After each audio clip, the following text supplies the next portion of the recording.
YouTube? Back here in the shop again, working on the old LS swap K10, the Scottsdale there, the 83. I've been having some problems with my toolbox for actually a year or two now, and the bottom was falling out of all the welds cracked. So basically I'm going to be building me a frame that goes around the bottom there, and I'm actually going to cut up along this tape line so I can slide my spare tire underneath it, which my spare tire actually happens to be on the truck right now because I was towing something the other day and the old BF Goodrich decided to leave the chat. So we went ahead and put the spare on there right now. I'm gonna probably get 2 new tires, put them on these back wheels, and then put them on the front, and then put the newer tires that are on the front on the back. Right now I'm doing some love to this poor truck.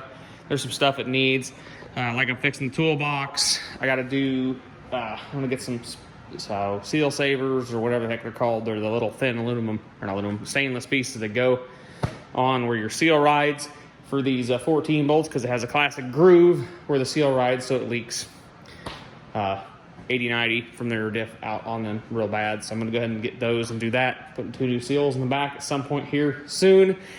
I have a project for the rear that we're gonna do, but today's project we're gonna go ahead and work on this toolbox. So what I've got going on here, I just got these pieces of angle iron. I got actually quite a little bit. Got a bunch of junk in the back of the truck. It all needs taken out, cleaned out, and everything. But we got a pretty good amount of this. I got that whole piece there too. Got the metal chop saw I borrowed from work. We're gonna go ahead and cut this down. Got my welder over there. We're gonna try to weld some of this together. So we'll see how that goes. First thing I'm gonna do is cut probably the ends off this, and then probably cut that one to size. I'm probably gonna try to notch this out on this piece of my hand grinder, so it gives me some place to weld on this to connect this together. So we'll see how that goes. See if this thing works as good as I remember it. See if I can even get heck, there's a stuff in it.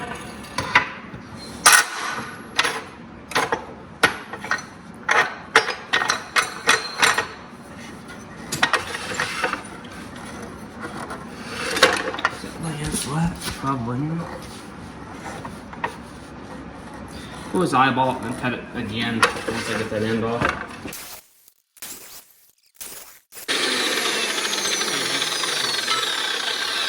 I know this is gonna be a lot more square than if I did it with a grinder, so. Yeah, that's what I got so far. I'm gonna get the extension cord for the welder out and find my welding helmet, and we'll get this side at least tacked up. Okay. Oh, thank God they use twist ties on it. Oh no. It's not as long as I'd like it to be, but it'll work. That's what she said. It's been like a year and a half since I welded, and I'm sure it's gonna look real crappy. Maybe I turn the welder on, it'll make a difference. There we go. That switch is about junk. It looks like it'll hold, and the tarp's not on fire. So that's always a plus. We'll go ahead and cut these, another piece, cut this stuff off the side of this other piece just to there. I got this side done. I just did a little pretty much rinse and repeat on this side. I did have to add a little chunk there on the end because I didn't quite factor in some bits of this, but it seems to work pretty good. So I'm gonna cut a piece the same length this way and run it across the top. I'm gonna run it like this.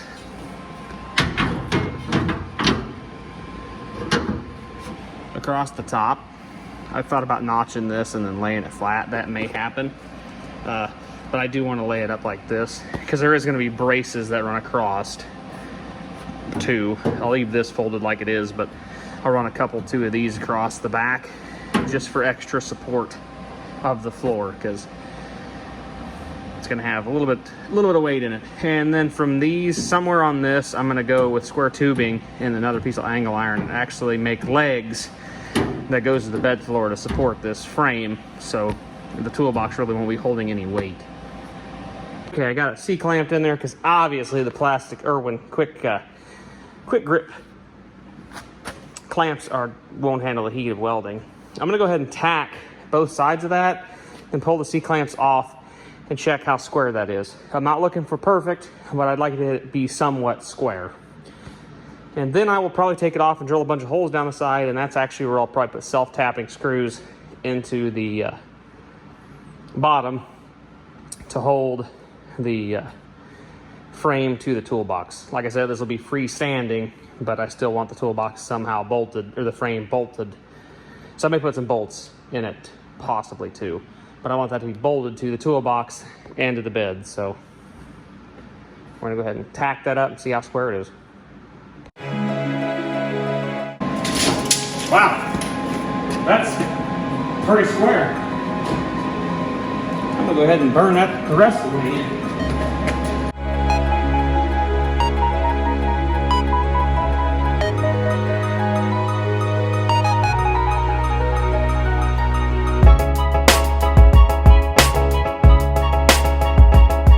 Okay guys, that's how far I've got so far. I cut the side off at 3.5 inches.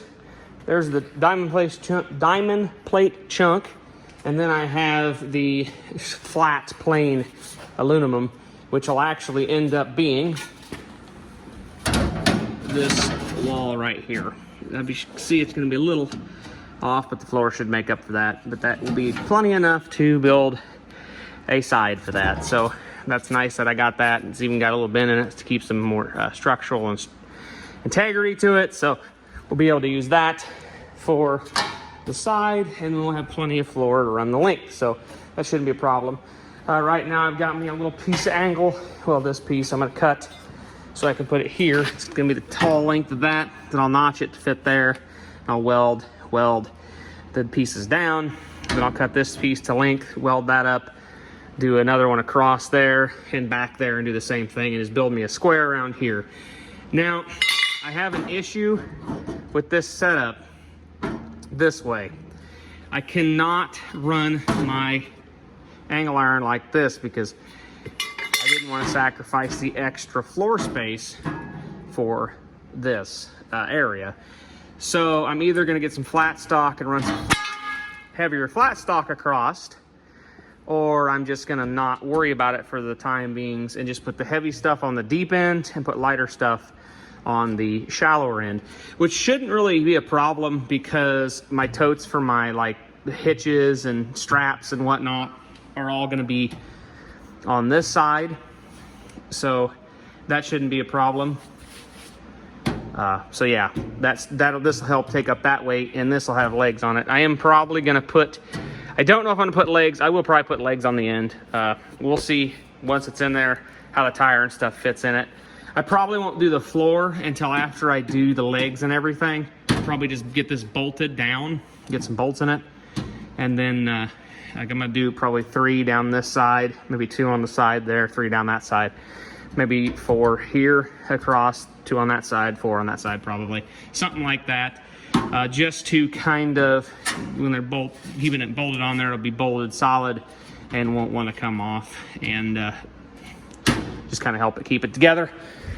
I need to do a little bit of bracing around the rear hinge on one side because it's starting to split out. I either need to weld up the crack or put some bracing, which I'll probably put a steel brace on the back there where it's cracking out and hold it to the side pockets a little bit to help brace it. My brother has a TIG welder, an AC/DC TIG welder. I may, he said, come over and try that out. So we may take this over there and try that out and see if we can't kind of weld back the spots that are breaking, and maybe go in there and clean up and weld a little bit in there and across there, and just kind of brace this up, make this thing a little more sturdier than it is. I mean, at the end of the day, it's an aluminum toolbox that we're going to put entirely way too much weight in. So yeah, that's what we're gonna do. I'm gonna go ahead and put you guys on a time lapse, cut all that stuff out, and kind of get it tacked up, and we'll see what it looks like.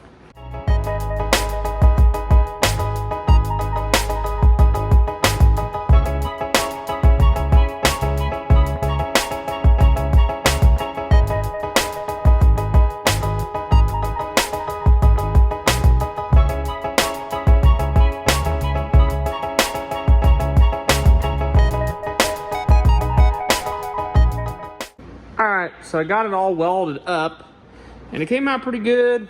It's relatively square. It's not perfect. I think it does kind of go in a little bit here. So I probably should have put a brace across there, but I don't think I need one. Like I said, I think I'm gonna put most of the weight in this end, and this can have some of the lighter stuff.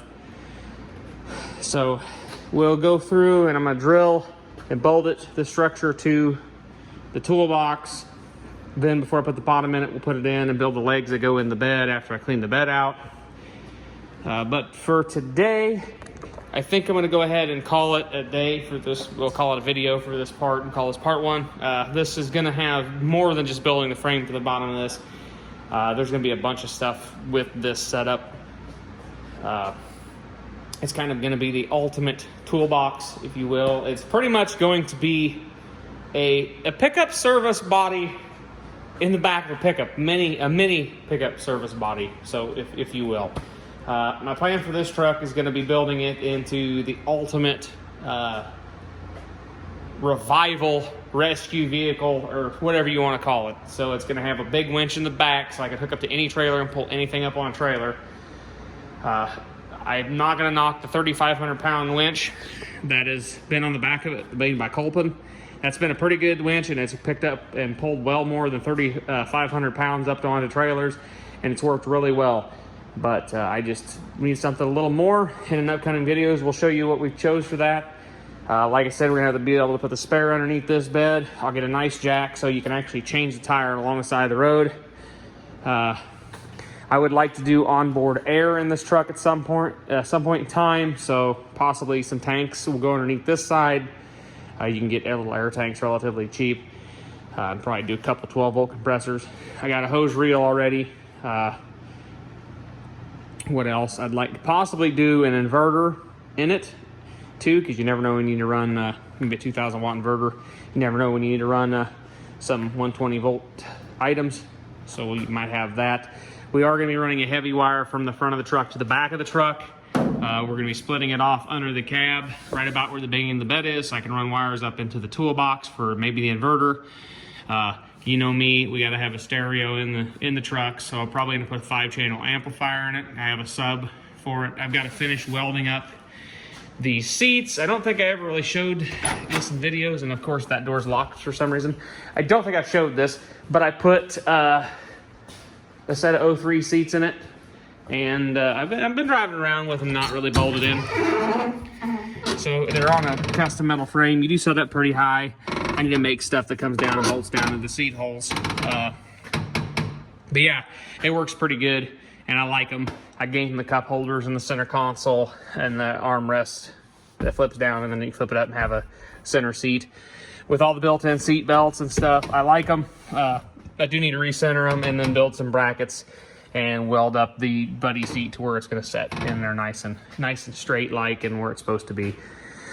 Then probably once I get that all welded up, I'm going to clean the inside of it. I'd like to get a mat for the floor. I have brackets for the back corners for 6x9s instead of 6x9s, so I'm going to upgrade from the 4x7s or the 4x6s or whatever, these weird 4x10s or some goofy speaker that they used.